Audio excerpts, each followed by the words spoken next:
Today I'm going to share with you somewhat of a different Christmas message. This is something I learned in my studies during the Christmas season. Something jumped out at me that I wanted to share with you guys. In the Christian world, those of us that are born again by grace of God, who are believers, we have a misunderstanding of sorts, or a faulty expectation, one specifically. That is, if we are in the will of God, everything will go smoothly and perfectly.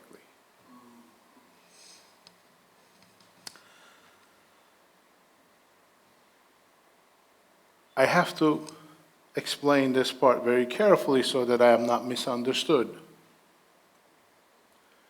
More times than not, if you are not in the will of God, things will not go smooth. You will have confusion, you will have calamity, you will have bad things happen to you. Things will not go smooth. You will have heartache and pain and loss. That's true. But we think if we are in the will of God, everything will go smooth. So if something bad is happening, what do? First thing a believer does is, okay, Lord, is there something in my life that's not pleasing? Am I doing something wrong? Am I thinking something wrong? Is my motivation ungodly? Is there pride in my life, in my character, in my thinking? Is there another sin that I'm committing that's not pleasing you? That's the first thing we should do, because more times than not there is, and that's why things go wrong. But today I want to focus on the fact that even if you are not doing anything wrong, and you checked, you looked within honestly, you asked other believers, people that you trust, their opinion, and they said, no, we don't see anything wrong that you're doing or you're living, and you have the inside clarity and outside confirmation, and you're not doing anything wrong. Yet things go wrong. What are we supposed to think at that point? And today, for Christmas, I wanted to share with you guys to see what the scripture says. What lesson is there if we were to slow down and read the Christmas story a little bit carefully? With this perspective in mind, I want to start from Luke 1.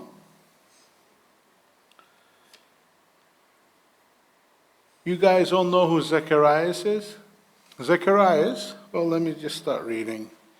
In the days of Herod, king of Judea, there was a priest named Zacharias of the division of Abijah, and he had a wife from the daughters of Aaron. Her name was Elizabeth. Listen to this part. They were both, Zacharias and Elizabeth, they were both righteous in the sight of God, walking blamelessly. Note this too. They weren't doing anything wrong in all the commandment and the requirements of the Lord. But they had no child. They're doing everything right. But one thing, especially in those days, was so important. God didn't give them. Well, the rest of the story you know. Angel comes to Zacharias and says, you're going to have a son, you're going to name him John. He's going to, he will turn many of the sons of Israel back to the Lord their God. It is he who will go as a forerunner before him, the spirit of the power of Elijah. So this child that's going to be born to you is going to do great things for God. That's great. All those years of emotional pain and disappointment all of a sudden disappeared. Wonderful. But what happened to the child? Do you guys know the story of John the Baptist? At the prime of his life, he was killed. Was John the Baptist not in the will of God? Of course he was. Jesus himself said, there isn't any man that ever lived who's better than John the Baptist. He was up there, yet he was killed. What are we to think about this? So it is possible to be in the will of God and still have things go less than favorable. Our next character is Mary. Now it was the 6th month. In the 6th month of the year, angel Gabriel was sent from God to a city called Galilee in Nazareth, to a virgin engaged to a man whose name was Joseph, of the descendants of David. And the virgin's name was Mary. And coming in, he said to her, the angel, greetings, underline, favored one. The Lord is with you. She was very perplexed as to the statement and kept pondering what kind of a salutation this is, greeting this is. The angel said to her, don't be afraid, Mary, for you have found favor with God. Hey, you're blessed. God is favoring you. Okay, that's great. What's going to happen? And you know the story. Angel proceeds to tell her that you're going to be miraculously pregnant by God. Not through physical means, but miraculously. Because that was one of the signs of the Messiah. Virgin will be with a child. Now, when we read the story and see the postcards, we think, yay, this is so wonderful and heartwarming. But it's not really. Why? Think about it from the perspective of Mary. She was probably 15 or 16 years old. At that time, they got married in those ages. She was pre-engaged, or engaged as we can call it, to this man called Joseph. And in that day's culture, that was as good as marriage. You were engaged, you were married, doesn't matter, it's the same thing. Now here's the difficult part. Can you imagine being that young, living in your father's house 2,000 years ago in Israel and walk around pregnant? You know what the punishment was for premarital sex? Death by stoning. So, as we're feeling warm and fuzzy about the message and the angel, think about the reality on the ground. What she's thinking, what she's feeling. She must have been terrified. What would you expect? She will be kicked out of her house immediately. And as people notice that she's pregnant, she will be killed on the spot by stoning. Well, they will drag her to the rabbis, and the rabbi will say, are you married? No, whatever. And then they will proceed to stone and kill her. So, as far as she is concerned, she's in the will of God. But imagine the fear. Would you think that she's thinking things are going smooth for her? No. How about her fiancé, Joseph? Can you imagine being engaged to a woman who you and everybody else thinks is carrying somebody else's baby? 2,000 years ago, Israel. It's unthinkable. Under normal circumstances, he would be the first one to throw the stone at her because she cheated on him. Even though they're engaged, they're considered married. So, as far as he is concerned, this is not an ideal situation. And the shame he is going to feel in front of everybody. We can find his story very shortly in Matthew. Where is he? Matthew 1:19. Just one verse explains it. And Joseph, her husband, being a righteous man. Hey, he's a good guy. He's righteous in front of God.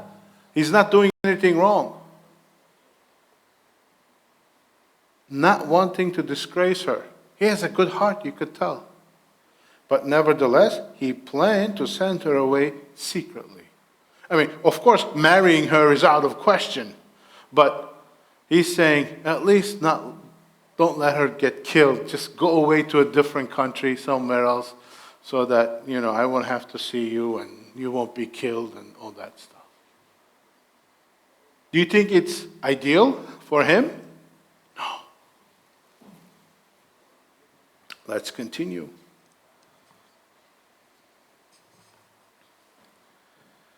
Let's look at Luke chapter 2, today's reading. Now in those days, a decree went out from Caesar Augustus that the census might be taken to all inhabited earth. As far as they're concerned, they own all the earth. They didn't know any better. So they're saying, since we own all the earth, we're in control over the earth, let's take a census to see how many citizen subjects we have. This was the first census taken by Quirinius, who was the governor of Syria, and everyone was on his way to register for the census, to everyone to his or her own town. Joseph also went up from Galilee, from the city of Nazareth in Judea, to the city of David, which is called Bethlehem, which means a bread basket, because he was of the house of the family of David. Okay, we read that. We say, okay, that's good. That's okay. You think you just hop into your car, drive a few miles, and you'll be there. That was not the case at all. It is a 90-mile trek. Imagine Mary, pregnant, 9 months, either walking or on a donkey, going 90 miles. Out in the elements, according to some Bible scholars, they say this was minimum a 4-day journey. What they do at night? They don't have holiday inns back then. Did they camp? Did they sleep out in the open? Less than ideal. And when they got there, you guys all know the story. In order to register along with Mary, who was engaged to him and was with child, while they were there, the days were completed for her to give birth. As she gave birth to her firstborn son, and she wrapped him in clothes, it's actually rags, and laid him in a manger, because there was no room for them in the inn. Now, 9 months pregnant, 4 days, you're either walking or be on top of a donkey and just riding. Whatever the elements were, you were in it. When they got to Bethlehem, she probably said, okay, finally, we can get a room, a bed. I can rest and relax. Did she? You guys know the story. No. No room. After all that, in her condition, she could not even sit and rest on a bed. She is the favored one. Don't you think? She said, Lord, where is your favor? What do you think? Do you think you would question if you're doing the right thing? If all these things happen to you? And you guys know the rest of the story. She had no help, probably not even hot water. Just her husband and some animals in a manger gives birth to the Son of God, to King of Kings. Would you believe this story if you heard it? Were they in the will of God? Yes. Did bad things, uncomfortable things happen to them? Yes. Were these circumstances less than ideal? Of course. But they were still in the will of God.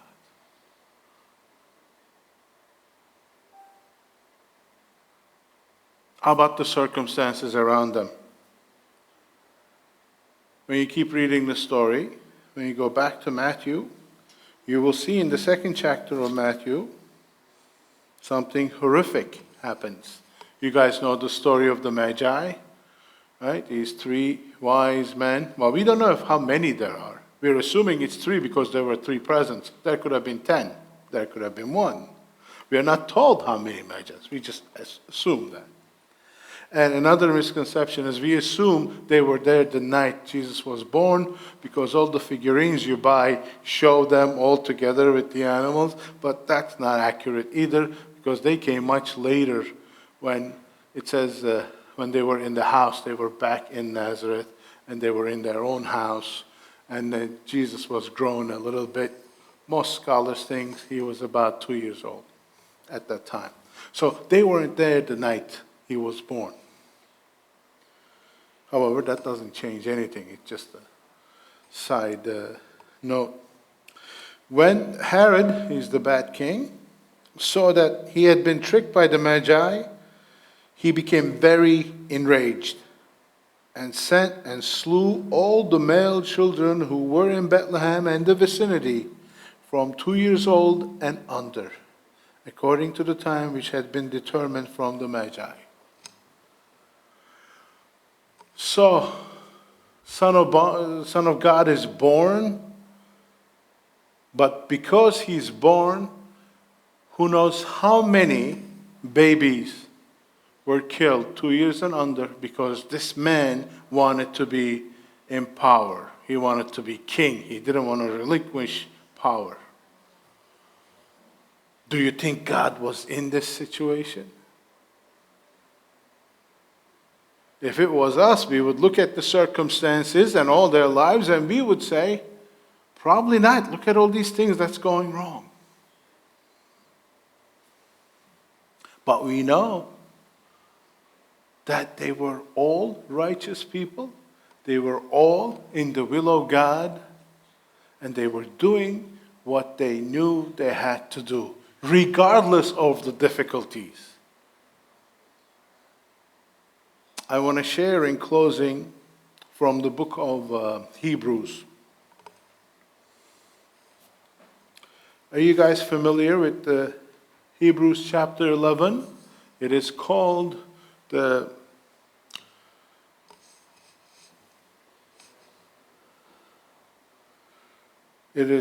chapter of faith.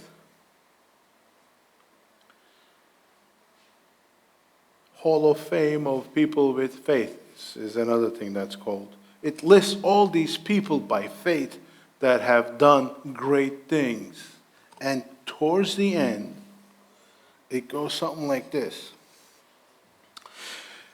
And what more shall I say? Time will fail me if I tell you about Gideon, Barak, Samson, Jephthah, of David and Samuel and the prophets, who by faith conquered kingdoms, performed acts of righteousness, obtained the promises, shut the mouths of lions, quenched the power of fire, escaped the edge of the sword.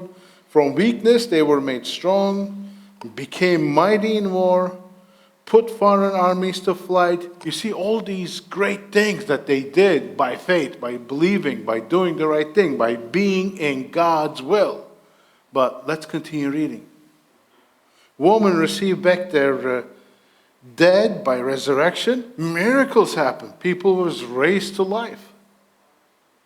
And in the same sentence, pay attention, women received back their dead by resurrection, and others were tortured. We went from, by faith, miraculous, wonderful things, but at the same time, by faith, they were tortured, not accepting their release so that they might obtain a better resurrection. And others experienced mockings and scourgings, and yes, also chains and imprisonment because of their faith, because they're doing the right thing. They were stoned. They were sawn in two. They were tempted. They were put to death with the sword. They went about in sheepskins and goatskins and being destitute, afflicted, ill-treated, all because they're in the will of God. Men whom the world was not worthy, wandering in deserts, mountains, caves, holes in the ground. When you read all this, what happens to this pervasive theology that we, in the last decades, is taking over the church? If you have faith, everything will be great. If you have faith, you will be healthy, wealthy, prosperous, and all that stuff. How does that always compare what you hear with the scriptures? Very important. That's the only way to decipher what's true, what's not. How does that compare to what we're looking at? Can we say that if you're a believer and you're walking in the will of God, everything will be super wonderful, pain-free, you will be rich, you will be healthy, you will be wealthy, you will have this and that? Can you say that? No, you can't, because it's not true. When we were in China, when we were teaching in the classrooms, in the Bible schools over there, I would ask everybody about their testimony, how they came to believe in Jesus from Buddhism. Most of the time, it was because there was a miraculous event in somebody they knew's life. One example was this young man. Oh, he was older than me, but he came to faith because his aunt became a Christian and she was healed of cancer. He said, when I saw that, I knew there was power here, and I started following. That's why I came to this Bible school, so I can be a pastor and tell others. Wonderful. I asked him, can you guarantee the people you will speak with that if they become a Christian, they will be healed of cancer? And I ask you the same question. Can you? Can you tell somebody, if you become a Christian, you will be wealthy? There are some churches that do. Can you tell somebody, if you become a Christian, you will be healed of all your diseases? Not according to what we just read. Can you tell somebody, if you become a believer, all your endeavors will go smooth, you will have happiness and prosperity? Everything will always go right? Absolutely not.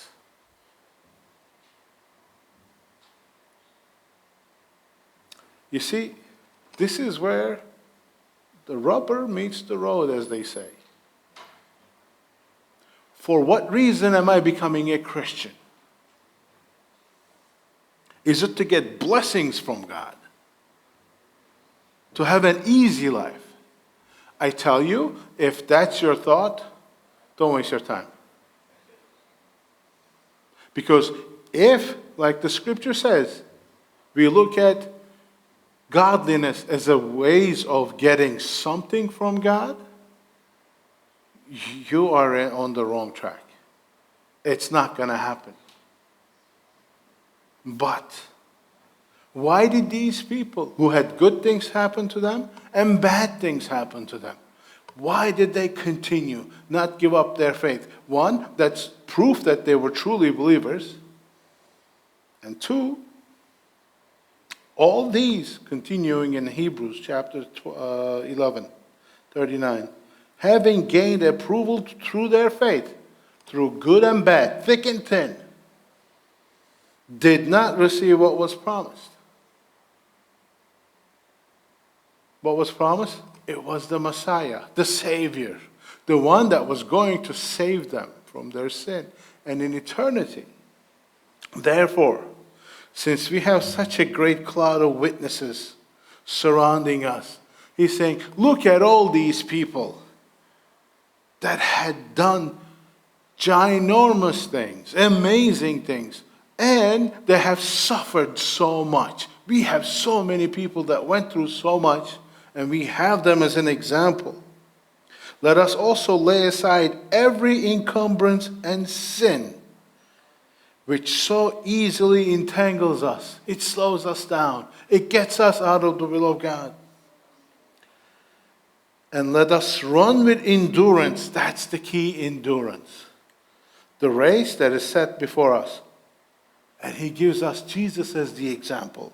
Fixing our eyes on Jesus, the author and the perfecter of faith, who for the joy set before him endured the cross, despising the shame. And he sat down at the right hand of the throne of God. For consider him who has endured such hostility by sinners against himself, so that you will not grow weary and lose heart. What's the point?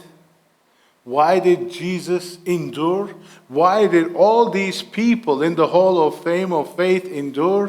Why did these people, against torture, against imprisonment, against all kinds of calamity, not give up on their faith, walked the way they were supposed to? It wasn't to get rich. It wasn't to be famous. It wasn't to get good things from God. No. Why did they do it?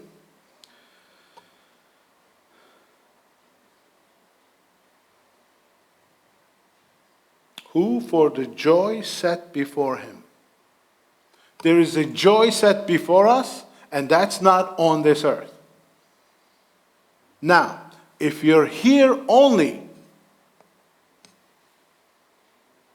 here meaning in faith, if you're here only to get good things and blessings from God, I'm sorry, you're at the wrong place. You're going to have difficulty. You're going to have trouble in this world. You will have tribulation. And if you're in faith, in the coming decades, even coming to church might be impossible. We might hide. If you look at how the world is going.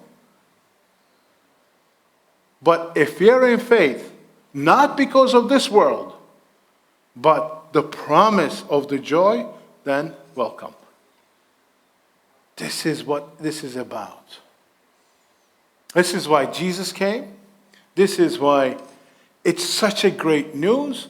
This is why we give gifts to one another, because that's the greatest gift we could have received. Why? Because we were all going to hell.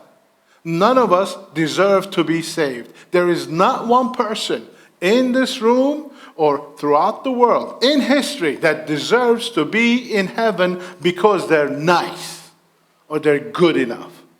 There is absolutely no one that ever lived that is good enough. We're all sinners. But if we realize that and get down on our knees, say, Lord, forgive me. I am a sinner. I wanted to be my own God in my life. But I realize that I can never be. But I want to follow you. Forgive me. Show me the way. I guarantee you he will. Even though I cannot guarantee you that you will be rich, you will be famous, you will be, I don't know, you fill in the blanks. You will have the most followers on Facebook and Instagram. I cannot promise any of that. But one thing I can promise. He will give you what you need, which is peace and joy. And no one can take that away from you. Even if you're in prison, even if you're at the edge of the world, even if you're the poorest on your block or in your family, even if you have so many things going wrong, parentheses, that you are in the will of God, you're not in some kind of sin. Even if you're going through all this stuff, you will still have that deep down undisturbed peace. That I can promise you. Because that can only come from true faith. And it is that faith, it is that peace that catapults us, that drives us, that pushes us. Because it's not about this world. It's about world to come. You will see bad things happen to good people. Most popular question people that do not believe is like, how come bad things happen to good people? If God exists, why is it that this and that happens? Some of these things probably happen to you. How do we explain all the people we just went through the Christmas story? Man has free will to choose to do the right thing or the wrong thing. Every single one of you has a choice to do the right thing or the wrong thing, or the selfish thing, or the prideful thing. Very simple illustration you probably heard before. You can use a knife in the hand of a surgeon to save a life, or in the hand of a murderer to take somebody's life. You have a choice. You always have a choice.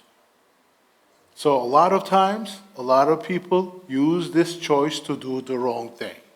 But that should never discourage us or take us back from our faith.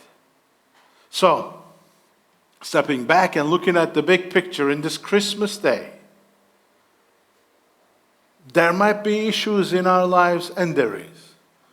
There might be difficulties, discouragements in our life, and there is, and there will be. But that should never stop us, because what should be driving us is that peace, that happiness, that promise that comes from the Lord. And remember, I say this so many times, but it fits perfectly. It's not going to be easy, but it will be worth it. Merry Christmas.